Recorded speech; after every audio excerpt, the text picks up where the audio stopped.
Hello दोस्तों, नमस्कार। स्वागत है एक बार फिर से आप सभी के अपने प्रिय चैनल पर। दोस्तों आपको बता दें जो अभी की सबसे बड़ी खबर आ रही है, जहां डोकलाम में चीनी घुसपैठ का बड़ा पर्दाफाश। जी हां दोस्तों, डोकलाम के पास नए गांव बसा रहा है चाइना। पुरानी बस्ती में खड़ी दिखी कारें। बहुत बड़ी खबर दोस्तों, और उससे भी बड़ी खबर बताएंगे जहां पर हथियार लेकर आए रूसी माल वाहक जहाज को भारत ने कर दिया जब्त। जी हाँ दोस्तों, बताएंगे क्या है सबसे बड़ा कारण, आखिर क्यों भारत के दोस्त रूसी जहाज को जब्त करना पड़ा दोस्तों। और इसी बीच बताएंगे जहां पर प्रधानमंत्री किसान की 12वीं किस्त से पहले सरकार ने बदल दिया ये नियम किसानों की बल्ले बल्ले। लेकिन दोस्तों 10 दिन के भीतर अगर नहीं किया ये काम तो नहीं मिल सकेगा पैसा। बताएंगे दोस्तों क्या है बड़ी खबर। साथ ही दोस्तों आरबीआई ने इन 2 बैंकों के खिलाफ उठाया बड़ा कदम, ग्राहक नहीं निकाल पाएंगे पैसा। बताएंगे दोस्तों क्या कहीं आपका भी इसमें खाता तो नहीं दोस्तों। तो हर तरह की जानकारी अभी आपको हम बताने वाले हैं इस लोकसभा चुनाव न्यूज पर दोस्तों। तो हमेशा की तरह आराम से बने रहेगा वीडियो के अंत तक। और अभी खबरों में आगे बढ़ने से पहले मानते हैं कि मोदी जी हैं तो हर चीज मुमकिन है दोस्तों। और आपको भारतीय होने पर गर्व है तो इस वीडियो को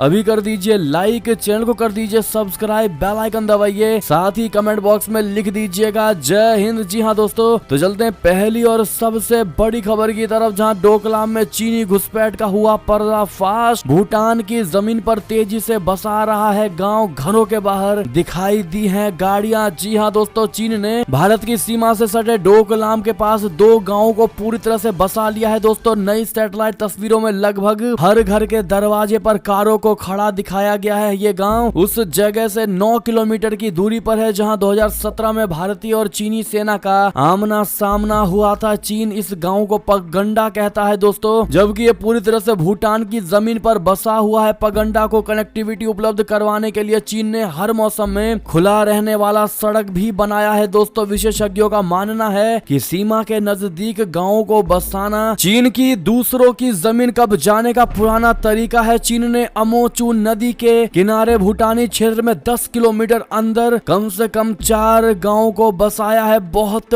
बड़ी खबर। जी हाँ दोस्तों, बता दें अमेरिकी कंपनी मैक्सार की सैटेलाइट इमेज से बहुत बड़ा खुलासा हुआ है कि दूसरे गांवों का निर्माण लगभग पूरा हो चुका है। अब दक्षिण में तीसरे गांव में घरों का निर्माण किया जा रहा है दोस्तों। तीसरे गांव के नजदीक अमोचू नदी को पार करने के लिए एक पुल का भी निर्माण किया गया है। तस्वीरों में 6 इमारतों की नींव भी दिखाई दे रही है। इसके अलावा कई दूसरे निर्माण के लिए भी काम तेजी से चल रहा है। जी हाँ दोस्तों, कनेक्टिविटी के लिए ऑल वेदर रोड बना रहा है चाइना दोस्तों, यानी कि पूरे तरीके से चाइना का पर्दाफाश हो गया है दोस्तों, और लोग रहने के लिए भी आ चुके हैं। जी हाँ, इसी वजह से इस सैटेलाइट तस्वीरों में पुरानी बस्तियों में गाड़ियां खड़ी भी दिखाई दे रही है। जी हाँ दोस्तों, इस पर आपकी जो भी राय हो कमेंट करके जरूर बताइएगा दोस्तों। अगर आप भी मानते हैं कि चाइना पर इतनी जल्दी भरोसा नहीं कर लेना चाहिए दोस्तों, क्योंकि चाइना जिस प्रकार से भारत के साथ मीटिंग भी कर रहा है दोस्तों, और पीछे में अपना सैन्य अभ्यास भी चला रहा है, और उसके पीछे गाँव भी बसा रहा है दोस्तों। ऐसे में हम कैसे विश्वास कर ले कि चाइना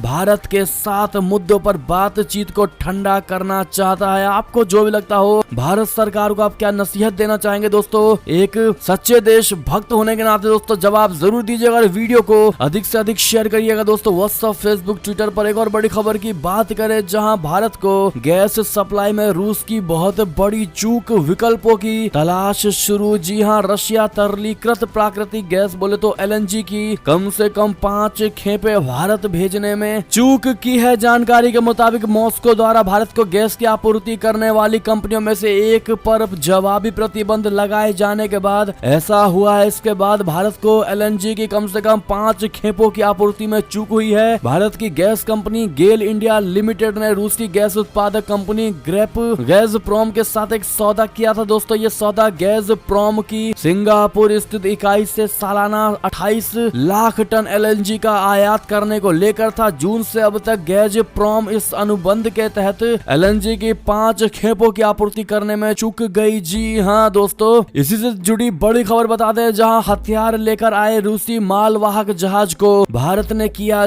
जब्त। जी हां दोस्तों, भारत में हथियार लेकर जा रहे एक रूसी मालवाहक जहाज को बंकर चालान का भुगतान न करने के आरोप में जब्त कर लिया गया है दोस्तों। भारत स्थित रूसी दूतावास ने कोचीन बंदरगाह पर रूसी मालवाहक जहाज के जब्त होने की जानकारी दी है। ये मालवाहक जहाज भारतीय सशस्त्र बलों के लिए सैन्य माल पहुंचाने के लिए आया था। जी हां, इससे पहले पहले केरल उच्च न्यायालय ने सोमवार को एक एस्टोनियाई कंपनी को लगभग 1.87 करोड़ रुपए के ईंधन शुल्क का भुगतान न करने के लिए MVMAIAI नाम के एक रूसी जहाज को गिरफ्तार करने का आदेश दिया था। जस्टिस सतीश निनन ने कोच्चि में करुवेलीपड्डी के TX हैरी द्वारा दायर एक एडमिरल्टी सूट पर विचार करने के बाद आदेश जारी किया, जो एस्टोनिया में तेलिन में स्थित बंकर पार्टनर OU के पावर ऑफ अटॉर्नी धारक हैं। जी हाँ दोस्तों, ऐसे में दोस्तों ये साफ दिखाई देता है कि भारत को फर्क नहीं पड़ता दोस्तों कि वो रशिया है या अमेरिका। भारत को जो गलत लगता है दोस्तों वो भारत के लिए गलत है। ऐसे में भारत किसी की चापलूसी नहीं करता दोस्तों। इस खबर से यही संदेश मिलता है। ऐसे में अगर आप भी मानते हैं दोस्तों कि भारत में मोदी सरकार और मोदी जी ने ही विदेश नीति को मजबूत किया है दोस्तों, तो अपनी राय जरूर दीजिएगा। बढ़ते अगली बड़ी खबर की तरफ, जहां पर ब्रिटेन से बड़ी खबर, चौथे राउंड में फिर टॉप पर रहे ऋषि सुनक जी। प्रधानमंत्री बनने के लिए अब मात्र ये 2 नेता टक्कर में बचे हैं। जी हाँ दोस्तों, ब्रिटेन में नए प्रधानमंत्री चुनने की दौड़ हर बीतते दिन के साथ और ज्यादा दिलचस्प बनती जा रही है। इस दौड़ में सिर्फ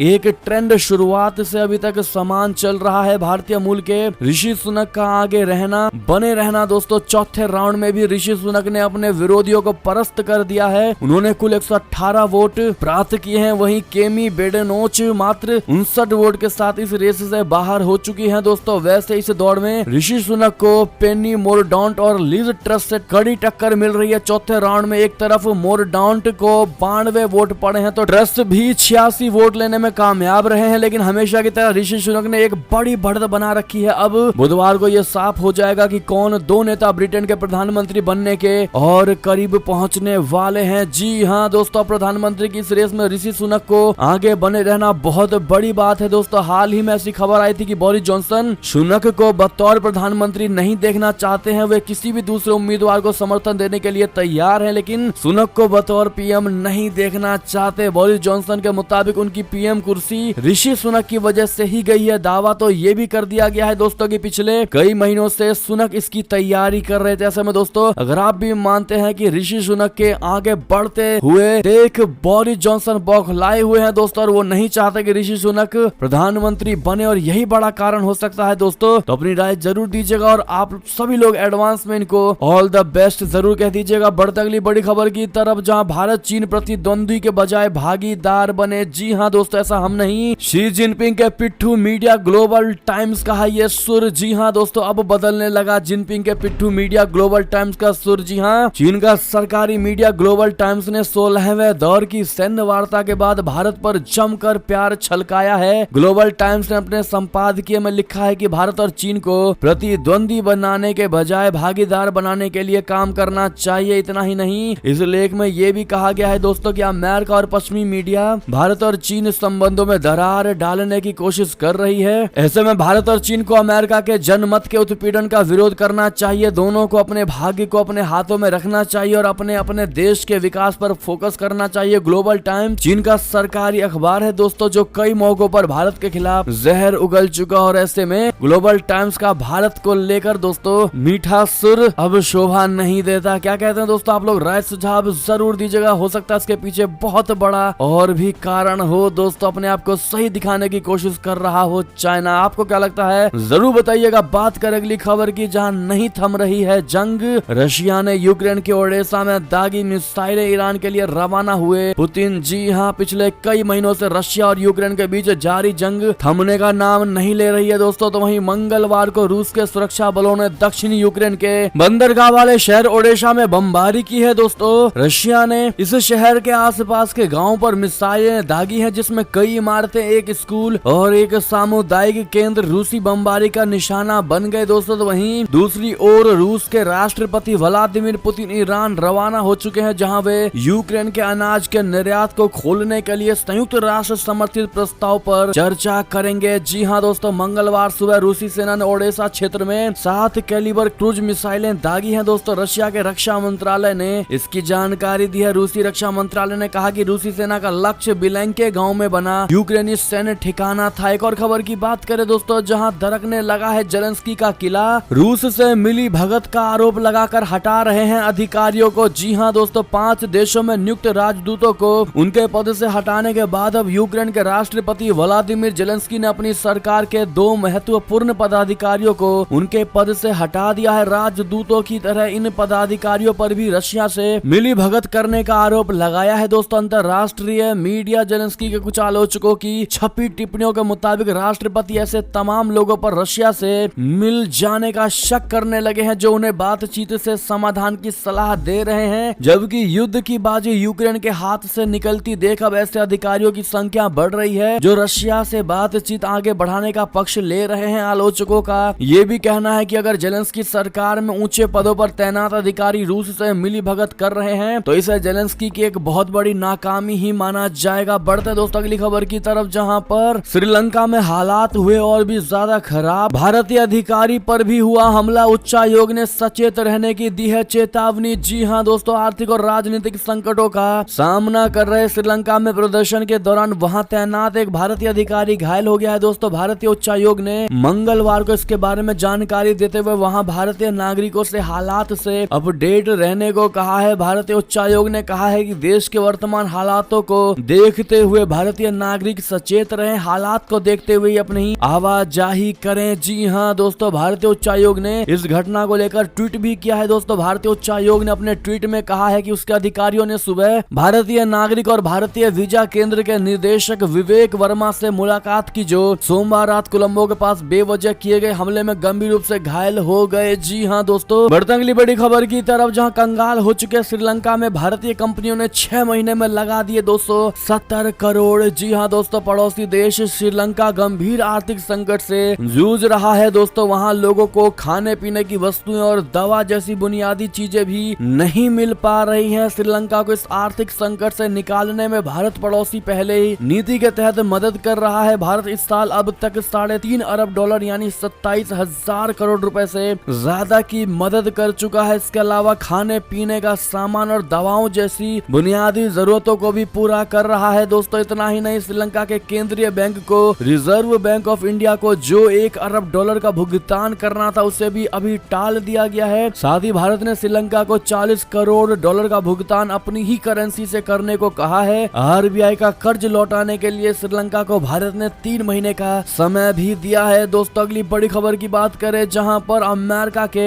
2 दुश्मन देश आए एक साथ किया ये बड़ा ऐलान है। जी हां, रशिया और ईरान 2 ऐसे देश है जिन पर अमेरिका सहित पश्चिमी देशों ने कई तरह के प्रतिबंध लगाए हुए हैं। ऐसे में अब रूस के राष्ट्रपति व्लादिमीर पुतिन के प्रवक्ता ने कहा है कि रूस और ईरान को अपनी संप्रभुता की कीमत इन प्रतिबंधों को झेल कर चुकानी पड़ रही है। रूसी प्रवक्ता ने यह भी कहा है कि दोनों देश अब आपसी कारोबार में धीरे धीरे डॉलर का इस्तेमाल बंद कर देंगे। रूस के राष्ट्रपति के प्रवक्ता दिमित्री पेस्कोव ने एक इंटरव्यू के दौरान कहा है कि दोनों देशों पर कई तरह के प्रतिबंध लगाए गए हैं जिनकी संख्या हजारों में हो सकती है। ये प्रतिबंध विभिन्न क्षेत्रों में लगाए गए हैं, लेकिन ये वो कीमत है दोस्तों जो वो हम हमारी स्वतंत्रता और संप्रभुता के लिए चुका रहे हैं। जी हाँ दोस्तों, उन्होंने कहा कि रूस और ईरान के पास इन प्रतिबंधों के खामियाजे को कम करने के लिए सहयोग बढ़ाने का अवसर है। ईरान पर लगाए गए प्रतिबंधों पर पेस्कोव ने कहा है कि देश 1 दशक से भी अधिक समय से प्रतिबंध के साए में रहा है और इसके बावजूद वो अपना लोगों की भलाई के लिए लगातार काम कर रहा है। जी हाँ दोस्तों, एक और खबर की बात करें, जहां पर नुपुर शर्मा की हत्या के लिए पाकिस्तान से आया रिजवान अशरफ, साथ में 11 इंच का चाकू, नक्शे और मजहबी किताबें। जी हाँ, अजमेर शरीफ जाने वाला था। ये आपको बता दें, नुपुर शर्मा की हत्या के लिए पाकिस्तान से आए रिजवान अशरफ को राजस्थान के अंतरराष्ट्रीय सीमा से गिरफ्तार किया गया है। बीएसएफ ने उसे घुसपैठ करते हुए रंगे हाथों पकड़ा है। दोस्तों, वो नुपुर शर्मा को जान से मार डालने की मंशा से आया था। उनके पास से कई संदिग्ध वस्तुएं भी बरामद हुई हैं। आईबी और आरएडब्ल्यू जैसी खुफिया एजेंसियों की टीमें भी उससे पूछताछ में लगी हुई है। मिलिट्री एजेंसी की टीम भी उससे पूछताछ कर रही है। दोस्तों, यह घटना शनिवार बोले तो 16 जुलाई की है, जब रात के 11 बजे श्री गंगानगर से सटे हिंदू मलकोट बॉर्डर पर फेसिंग के आसपास एक संदिग्ध व्यक्ति घूम रहा था। पेट्रोलिंग टीम को उस पर संदेह हुआ, जिसके बाद उससे पूछताछ की गई। उसने ठीक से सवालों के जवाब भी नहीं दिए। तलाशी लेने पर उसके पास से 2 चाकू भी बरामद हुए। इसमें से एक चाकू 11 इंच का और एक काफी धारदार है। उसके पास से मजहबी किताबें, नक्शे, कपड़े और खाने पीने के सामान भी मिले हैं। जी हाँ दोस्तों, ऐसे में नुपुर शर्मा की हत्या करने आए इस रिजवान को लेकर दोस्तों आपकी क्या राय होगी, कमेंट करके जरूर बताइएगा। देखते हैं भारत की जनता क्या कहती है दोस्तों, इसको कैसी सजा मिलनी चाहिए। और खबर की बात करें जहां पर क्या विक्रम सिंघे के हाथ से निकली बाजी, बुधवार को संसद चुनेगी नया राष्ट्रपति। जी हां दोस्तों, श्रीलंका के राष्ट्रपति चुनाव में विपक्ष के नेता सजीत प्रेमदासा ने बाजी पलटने की चाल चल दी है दोस्तों। इस चुनाव में कार्यवाहक राष्ट्रपति रानिल विक्रम सिंघे की राह अब आसान नहीं रह गई है। पहले समझा जा रहा था कि सत्ताधारी श्रीलंका पोड्डू जजना पेरामुना का समर्थन होने के कारण विक्रम सिंघे की जीत तय है, लेकिन सजीत प्रेमदासा ने राष्ट्रपति पद की होड़ से खुद को हटा लिया है। अपनी जगह उन्होंने सत्ताधारी SLPP के सांसद डल्लास अलाहप्पे रूमा का नाम प्रस्तावित कर दिया है। अगली खबर की बात करें जहां पर चीन की दादागिरी एक तरफ भारत के साथ चल रही थी बातचीत, तो दूसरी ओर पेंगोंग में कर रहा था सैन्य अभ्यास। जी हां दोस्तों, पूर्वी लद्दाख में वास्तविक नियंत्रण रेखा पर ड्रैगन की एक और साजिश का पर्दाफाश हुआ है दोस्तों। एक तरफ तो ड्रैगन भारत के साथ बातचीत का नाटक कर रहा है, तो वहीं दूसरी तरफ LAC पर अपनी सैन्य ताकत बढ़ाने की कोशिशों में जुटा हुआ है। चीनी साजिश का एक और नया वीडियो सामने आया है जिसमें चीनी सेना की शरारत का पर्दाफाश हुआ है। जी हां दोस्तों, इस वीडियो में चीनी सेना पेंगोंग झील के पास सैनिक अभ्यास करती दिखाई दी है दोस्तों। इससे नजर आता है कि चीन एक बार फिर से भारत को धोखा देने की कोशिशों में जुटा हुआ है। आप सभी को बता दें कि दोनों देशों के बीच 2 दिन पहले ही कमांडर स्तर की बातचीत हुई थी। अगली बड़ी खबर की बात करें जहां सर्वदलीय बैठक के दौरान उठा भारत के राज्यों की खराब होती आर्थिक स्थिति का मुद्दा, विपक्ष और सरकार आपस में भिड़े। जी हां दोस्तों, सरकार ने 7 दशकों में सबसे खराब आर्थिक संकट का सामना कर रहे श्रीलंका में बिगड़ती स्थिति पर मंगलवार को एक सर्वदलीय बैठक की जानकारी दी। विदेश मंत्री S जयशंकर और संसदीय कार्य मंत्री प्रहलाद जोशी ब्रीफिंग में सरकार के वरिष्ठ सदस्यों में से थे दोस्तों। और इस दौरान विदेश मंत्री ने कहा कि श्रीलंका में हालात विकट हैं और भारत इसे लेकर चिंतित है। सूत्रों के मुताबिक इस बैठक में भारतीय राज्यों की वित्तीय स्थिति के जिक्र पर आपत्ति भी जताई गई। TRS ने इस पर विरोध जताया। जी हां दोस्तों, सूत्रों के मुताबिक इस बैठक में भारतीय राज्यों की वित्तीय स्थिति के जिक्र पर आपत्ति जताई गई है दोस्तों। TRS सूत्र ने कहा है कि हमने राज्य के उधार के जिक्र पर कड़ी आपत्ति जताई है। केंद्र जो उधार ले रहा है उस पर चर्चा क्यों नहीं हो रही, इसमें राजनीति क्यों लाते हो। भाजपा कार्यालय ने अपने राजनीतिक उद्देश्यों के माध्यम से तेलंगाना के वित्तीय मुद्दों को उजागर किया। जी हां दोस्तों, यानी कि इस सर्वदलीय बैठक में दोस्तों विपक्ष और सरकार आपस में भिड़ते नजर आए हैं दोस्तों। अगली खबर की ओर चले जहां पर पाकिस्तान में बड़ा ही दर्दनाक हादसा, सिंधु नदी में नाव पलटने से 23 लोगों की मौत, 26 हुए लापता। जी हां, पाकिस्तान में दर्दनाक हादसे में करीब 2 दर्जन लोगों की मौत हो गई है, वहीं 26 लोग लापता हो गए। और ये घटना पाकिस्तान में पंजाब और सिंध सीमा क्षेत्र के पास सिंधु नदी में एक नाव के पलट जाने से है। एक और खबर की बात करें दोस्तों जहां पर उद्धव को बहुत बड़ा झटका, शिंदे के करीबी राहुल शेवाले होंगे लोकसभा में पार्टी के नेता, स्पीकर से मिली मान्यता। जी हां दोस्तों, महाराष्ट्र के पूर्व मंत्री रामदास कदम ने मंगलवार को रांकापा प्रमुख शरद पवार पर गंभीर आरोप लगाया है। उन्होंने शरद पवार पर आरोप लगाते हुए कहा है कि वो शिवसेना को तोड़ रहे हैं। इतना ही नहीं, उन्होंने ये भी कहा है कि वे इसका सबूत शिवसेना अध्यक्ष उद्धव ठाकरे को दे चुके हैं। लोकसभा अध्यक्ष ने शिवसेना के शिंदे गुट के 12 सांसदों की मांग पर लोकसभा में राहुल शेवाले को शिवसेना नेता के रूप में मान्यता दे दी है। सीएम एकनाथ शिंदे ने मंगलवार को इसकी जानकारी दी है। जी हां दोस्तों, अगली खबर की बात करें जहां ईडी ने मुंबई के पूर्व पुलिस कमिश्नर संजय पांडे को किया गिरफ्तार, फोन टैपिंग मामले में कसा शिकंजा। जी हां, फोन टैपिंग मामले में ईडी ने मुंबई के पूर्व पुलिस कमिश्नर संजय पांडे को गिरफ्तार कर लिया है। उन पर आरोप है कि उन्होंने NSA के कर्मचारियों के अवैध रूप से फोन रिकॉर्ड किए थे। पांडे 30 जून को रिटायर हुए हैं। उन पर आरोप है कि 2009 से 2017 के बीच उन्होंने गैर कानूनी तरीके से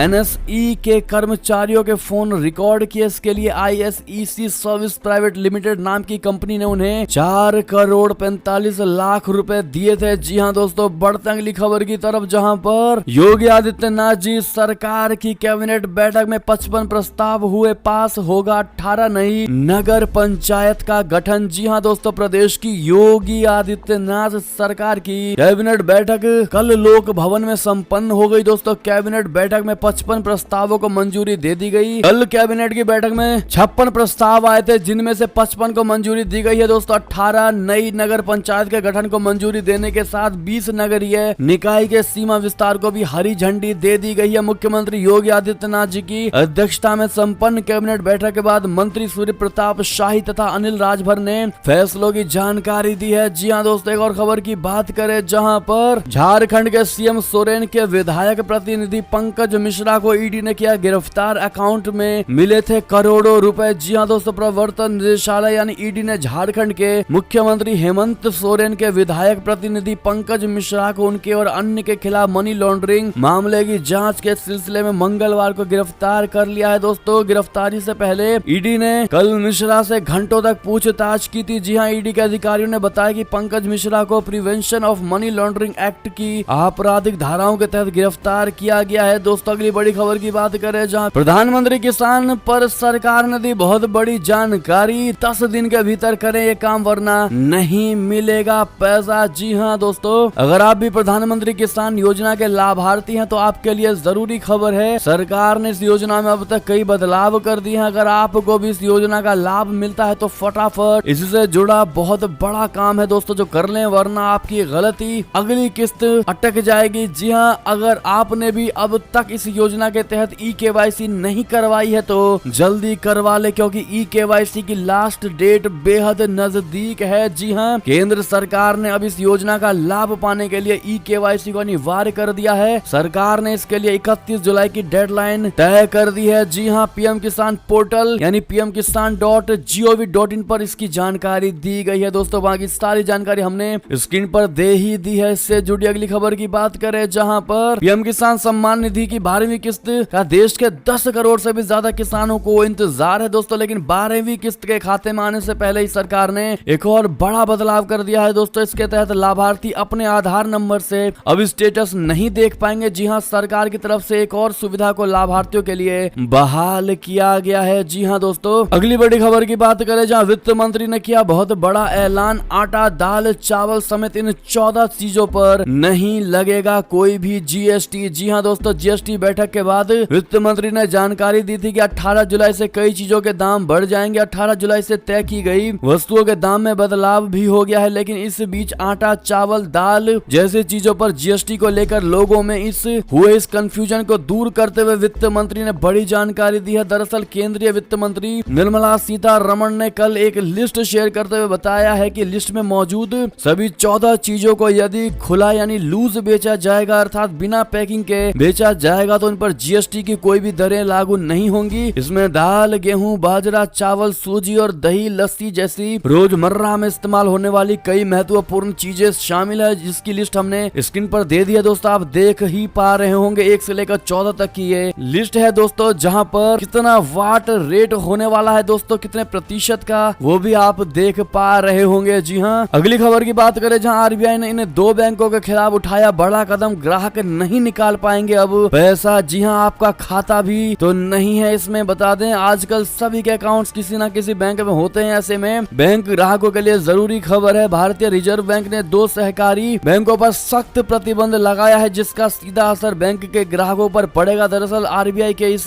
प्रतिबंध के बाद ग्राहक अब अपना पैसा खाते से नहीं निकाल पाएंगे। दोस्तों, ऐसे में सवाल उठता है कि कौन से वो 2 बैंक है जिन पर प्रतिबंध लगाया गया है। दोस्तों, हम आपको बता दें, भारतीय रिजर्व बैंक ने कर्नाटक के श्री मल्लिकार्जुन पटाना सहकारी बैंक नियमित और महाराष्ट्र के नासिक जिला गिरना सहकारी बैंक पर उनकी बिगड़ती वित्तीय स्थिति को देखते हुए प्रतिबंध लगा दिया है। आरबीआई के इस प्रतिबंध के बाद अब इन दोनों बैंकों के ग्राहक अपने खातों से पैसा नहीं निकाल सकेंगे। जी हाँ दोस्तों, ऐसे में क्या आपका भी इस बैंक में अकाउंट तो नहीं था दोस्तों? कमेंट करके जरूर बताइएगा। अगली खबर की बात करें जहां पर जरा संभल कर चप्पल पहनकर बाइक स्कूटी चलाने वालों की अब खैर नहीं कटेगा चालान। जी हाँ, अगर आप भी बाइक या स्कूटी चलाते हैं तो ट्रैफिक नियमों को ध्यान में रखें, वरना आपकी जेब ढीली पड़ जाएगी। अगर आप चप्पल और सैंडल पहनकर स्कूटी और बाइक चलाते हैं तो आपको झटका अब लगने वाला है। अगर आप चप्पल और सैंडल पहनकर बाइक या स्कूटी चलाते हुए पकड़े गए तो आपको 1000 रुपए तक का जुर्माना भरना पड़ सकता है। जी हाँ दोस्तों, चप्पल और सैंडल पहनकर बाइक या स्कूटी चलाना अपराध श्रेणी में आता है। जी हाँ, मोटर वाहन अधिनियम के नियम के मुताबिक ड्राइविंग करते समय निश्चित चीजें पहनना जरूरी है। जी हाँ, इन नियमों को अनदेखी आप पर भारी पड़ सकती है दोस्तों। इसी बीच इन सभी जानकारियों को आपको बताते हुए दोस्तों अब आपसे विदा लेने का समय आ गया है। ये जब तक की सारी बड़ी खबरें दोस्तों दोस्तों आपको हमारी खबर कैसी लगी, आशा करता हूँ बहुत अच्छी लगी होगी। अगर थोड़ी भी अच्छी लगी है तो इस वीडियो को अभी अपने भाई बंधुओं में व्हाट्सएप, फेसबुक, ट्विटर के जरिए पूरे भारत में शेयर करना बिल्कुल मत भूलिएगा दोस्तों। और अभी कर दीजिए इस वीडियो को लाइक, चैनल को कर दीजिए सब्सक्राइब, बेल आइकन दबाइए, साथ ही कमेंट बॉक्स में लिख दीजिएगा जय हिंद जय भारत। तो मिलते हैं आपसे अगली बड़ी खबर में दोस्तों, तब तक अपना ख्याल रखिएगा। आप सभी का बहुत बहुत धन्यवाद। जय हिंद जय भारत, जय श्री राम, वंदे मातरम, हर हर महादेव।